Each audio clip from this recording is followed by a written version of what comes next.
Bonjour à toutes et tous, bienvenue pour cette nouvelle vidéo d'une série consacrée à la coopération commerciale internationale. Nous avons vu dans une précédente vidéo que je vous invite à regarder si ce n'est pas déjà fait, comment la coopération économique internationale pouvait émerger à la suite d'accords, de contrats commerciaux intergouvernementaux. Et il est temps maintenant de voir comment ces derniers sont exécutés. En effet, pour être crédible, un contrat qui représente un échange mutuel d'engagement dans le temps se doit d'être correctement exécuté. Mais l'exécution des accords commerciaux internationaux, justement, pose plusieurs problèmes, et c'est donc l'objet de cette vidéo. Alors, c'est facile à comprendre si l'on schématise la situation comme un dilemme du prisonnier. Donc on considère une situation fictive où deux acteurs, notre exemple la Chine et l'Union européenne, viennent de signer un accord commercial bilatéral de libéralisation de leur marché. Dès lors, dans cette situation, chaque pays a le choix entre deux stratégies, soit ouvrir effectivement, comme prévu dans l'accord, son marché à l'autre, ou bafouer le contrat et protéger son marché. On peut dès lors construire une matrice avec toutes les situations possibles. En fait, il n'y en a que quatre. Soit les deux pays libéralisent conjointement, soit l'un libéralise et l'autre protège. Donc soit la Chine libéralise et l'Union européenne protège, soit l'Union européenne protège et la Chine libéralise, ou soit les deux contractants protègent.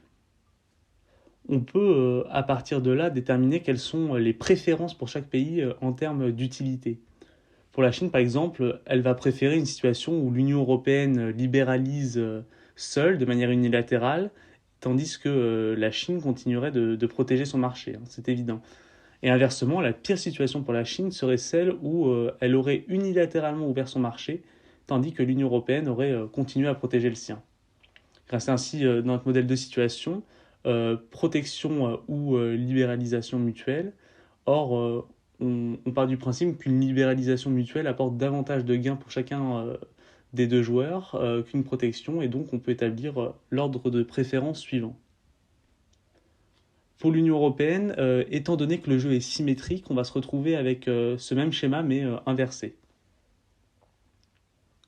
Donc, sous l'hypothèse que les joueurs sont rationnels et qu'ils veulent ainsi maximiser leur utilité, peut-on prédire le résultat du jeu ? Bien, il apparaît qu'il existe pour les deux joueurs la même stratégie dominante, c'est-à-dire une stratégie dont les bénéfices surpassent toujours ceux des autres stratégies. Il s'agit de protéger. Pour le comprendre, imaginons que la Chine pense que l'Union européenne va continuer de protéger son économie malgré l'accord. Alors, pour maximiser son utilité, elle a intérêt à elle aussi protéger son économie.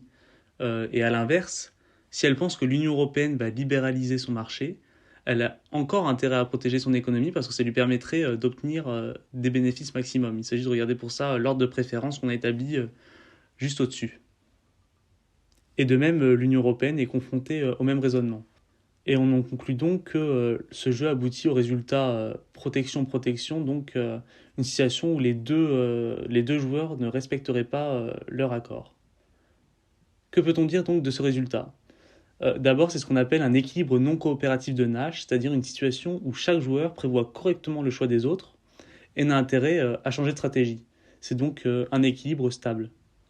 Mais cet équilibre est sous-optimal au sens de Pareto, puisqu'il existe une situation où il est possible d'accroître l'utilité de chaque agent, soit la situation où les deux pays ouvrent conjointement leur marché. On apprend donc au travers de cette application du dilemme de prisonnier la difficulté de mise en œuvre des accords commerciaux en l'absence de mécanismes exécutoires crédibles. Mais la coopération et donc l'exécution des contrats dans ce schéma n'est pas impossible si quelques conditions sont remplies. D'abord, si le jeu est répété plusieurs fois dans le temps, puis si les joueurs utilisent des stratégies de réciprocité, c'est-à-dire que si l'un coopère, alors l'autre coopère aussi au tour suivant et inversement. Et enfin, si les joueurs prennent en compte la dimension de temps et donc l'utilité dont ils pourraient bénéficier dans le futur. Les institutions commerciales internationales permettent de remplir les deux premières conditions. Si on prend l'exemple de l'Organisation mondiale du commerce, par exemple, cette dernière organise des cycles de négociation réguliers qui permettent donc de réitérer le jeu dans le temps d'une part, et de l'autre, elle apporte les informations nécessaires aux joueurs pour qu'ils usent de stratégies de réciprocité en assurant la transparence des négociations, en appliquant des règles de fonctionnement strictes, ou en mettant en place des mécanismes visant à assurer que les accords soient respectés, comme le dispositif de règlement des différends particuliers. Étudions maintenant plus précisément les mécanismes d'exécution des contrats au travers d'une approche plus formalisée. Pour ce faire, on se base sur un graphique sur lequel on représente en abscisse le degré de coopération entre deux pays et en ordonner le gain d'utilité par rapport à une situation où il n'y aurait pas de contrat. Dès lors, on peut distinguer deux mécanismes d'exécution. Il y a d'abord l'auto-exécution du contrat, c'est-à-dire une situation où les parties prenantes exécutent elles-mêmes l'accord. Dans ce cas, le mécanisme est le suivant. S'il y a conflit, la partie lésée dénonce l'accord et menace de revenir à la situation précontractuelle où les deux pays ne coopèrent plus, c'est-à-dire à l'équilibre de Nash. On peut ainsi construire la courbe d'auto-exécution de la sorte, qui représente le coût d'opportunité d'une sanction pour le contravenant, soit la valeur actualisée de la coopération. Cette courbe est concave puisqu'on estime qu'au-delà d'un certain degré de coopération, l'utilité engendrée peut décroître en raison de perte de souveraineté et d'autonomie par exemple. On peut en déduire ainsi un point de coopération optimale C étoile qui correspond au point le plus haut de la courbe d'auto-exécution. On peut également construire la courbe représentant les avantages fugitifs, donc les avantages immédiats, captés par un contravenant potentiel en cas de tricherie. Cette courbe est naturellement croissante puisque plus le degré de coopération est élevé, plus l'avantage immédiat généré par une défection augmente. Au point d'intersection C à E entre les deux courbes, les gains fugitifs égalent la valeur actualisée des bénéfices de la coopération. Donc au-delà, il est irrationnel pour le contrevenant de respecter le contrat. Et il est également irrationnel pour la partie lésée de signer un contrat, puisqu'elle anticipe une défection de la part de l'autre contractant.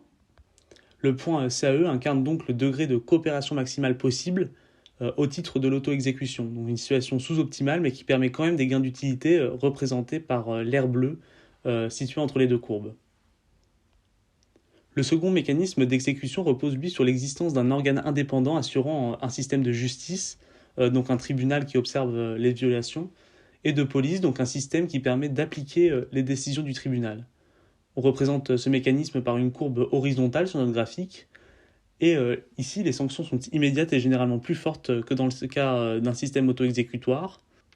Ainsi, pour le contravenant, l'utilité résultant de la tricherie est dans ce cas plus faible. Elle est égale à la différence entre le coût imposé par le système de justice et de police et les gains fugitifs, d'où un nouvel équilibre au point ces lois. Ce système permet ainsi d'étendre la coopération et d'assurer une meilleure exécution des contrats tout en permettant des gains mutuels d'utilité plus importants, sans pour autant atteindre une situation de coopération optimale puisque la loi en général ne permet pas d'appliquer dans tous les détails le contrat commercial.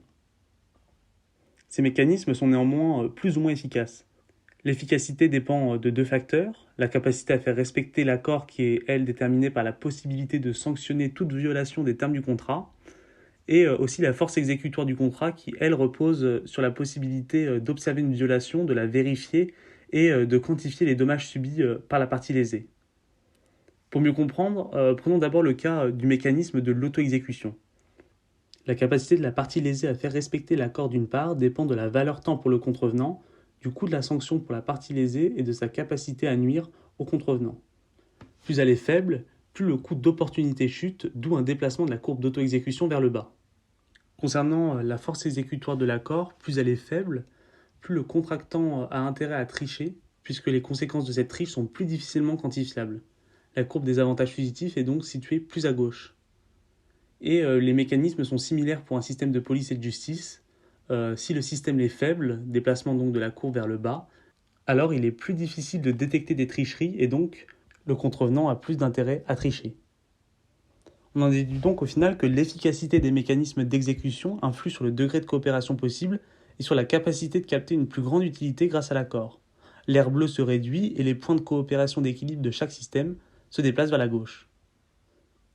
Bien, nous avons donc vu dans cette vidéo en quoi l'exécution des accords commerciaux pouvait poser problème à partir de l'application du dilemme du prisonnier à notre étude. On a démontré le rôle des institutions internationales comme l'EMC pour assurer une meilleure application des contrats, et on s'est enfin penché de manière plus approfondie sur les deux mécanismes d'exécution traditionnels que sont l'auto-exécution et le système de justice et de police, pour montrer en quoi ils permettent l'exécution effective d'un contrat de coopération sans pour autant atteindre un point optimal de coopération entre les deux contractants, tout en insistant sur l'importance de l'efficacité de ces mécanismes. Merci d'avoir suivi cette vidéo. Sur le même thème, nous verrons par la suite de manière plus précise le rôle des institutions internationales dans la coopération économique et commerciale.